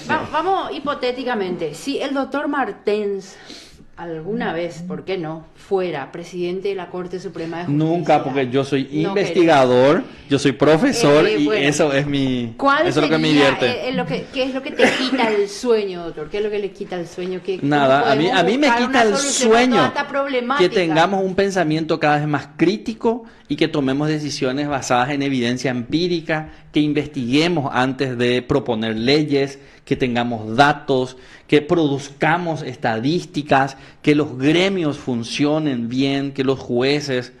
Pero que las estadísticas no queden guardadas en los cajones. No, y por también. eso, no, es para tomar decisiones, ¿no? O sea, decisiones basadas en evidencia se llama hoy, ¿verdad? Y yo creo que cada uno de nosotros aporta desde su saber. A mí me gusta investigar, documentar, y es el aporte que hago, ¿verdad? Contar, cuento cuentos sobre la realidad. ¿Hace falta ley en la carrera judicial, Juan? Sí, o sea, todo que contribuya para un acceso independiente, sí necesitamos, obvio que necesitamos. ¿Independencia del Poder Judicial hay o no hay? Depende. Se nos fue Depende el de qué tiempo. vamos a entender y cómo y en qué contexto. O sea, hay dos temas. Entonces tenemos que estar otro programa en una hora para seguir No, hablando. pero mientras tengamos el diseño del Consejo de la Magistratura que tengamos, es complicado. Es complicado. Es complicado. Y el del jurado, ni qué decir. Más complicado. Más complicado. Vos tenés tu cuestionamiento, Juan. No es que yo tengo, o sea, hay un consenso, hay una pero estructura, o sea, como vos, como... Que se debe mejorar. que se debe mejorar, o sea, porque... La justificación del Consejo de la Magistratura y el Jurado de Enjuiciamiento es porque nosotros tenemos un poder diferido, no tenemos un poder directo como legislativo, el presidente, que el pueblo directamente elige. Nosotros pues no nos votan ni en la Corte ni en nada. Entonces está integrado de esa forma plural. Pero además, eso está nació... disfuncionado también, habla de esa disfunción en el término de hoy. Eso nació en la dictadura, postdictadura. Postdictadura. La emoción de los y las constituyentes era eso. Pero hoy estamos en otro contexto y tal vez tendríamos que pensar en un nuevo diseño de elección de magistrados y magistradas como hay en otros países. Claro. Y hoy la gente estudia muchísimo. Sin necesidad de llevar a una cuestión electiva. ¿no? Sino que sea la propia Corte que elija. Y que elija remueva, un por buen ejemplo. examen y ya está. Y la Corte remueva, que Sí. no sea ese órgano extra Como poder. hay en Argentina. Sí, porque tiene carrera judicial. Sí. Sí. Así es. Y tenemos que seguir hablando para eso. Excelente. Que hablemos Nos faltan hoy, horas, ya doctor. es un paso. Que hablemos ya es un paso. Bueno, el espacio en radio, el horario. Muchísimas todo. gracias, doctor, por estar. A realmente. ustedes, Sí, Gracias, doctor Juan, muchas colega. gracias. Muy amable, gracias por tu presencia. a las órdenes siempre. Vine de San Pedro para hablar con usted. Muchísimas Expresamente. gracias, doctor. Sí, Expresamente. Expresamente. Yo sé porque el doctor estábamos hablando y me dijo, estoy en ruta, entonces yo sé que Pero, vienen ¿vos de bien en San Pedro? No. Vivo también en San Pedro. San Entre Pedro- Asunción y San ¿De Pedro. cómo yo? Sí, San Pedrano, norteño. Ah, entonces, amiga de nuestra colega Ayuda. ¿Colega? Ayuda, Judy María. Sí, Judy María. Ah, ella sí. Pues ya está por acá. Javier Panza también vive. Es de San Javier Pedrano, Panza. después está por Javier acá. Panza, Están por sí. Sí, están por acá. San Pedrano. Por supuesto. Bueno, doctor, Norteño. cuando quieras, te A las esperamos órdenes, muchísimas nuevamente gracias aquí, a la ustedes. doctora Gracias a también, Liz. Gracias. Sí, gracias, Y no nos vamos sin darle los cumpleaños feliz a nuestros socios y socias. Ah, mira. La doctora María Angélica Insaurralde de Morales, agente fiscal de CAPUP Cordillera, muchas felicidades. Isaac Clemente Ferreira Villamayor, agente fiscal de Asunción. Y Angelina Arriola Funes, agente fiscal de Encarnación Itapúa. Nos vamos, nos reencontramos el próximo martes aquí en PDS TV Radio Digital en el radar de la AMJP. A la audiencia un fuerte abrazo y Dios mediante. Hasta la próxima. Permiso. Hasta luego. Chao, Hasta luego, chao. Chao, chao. chao.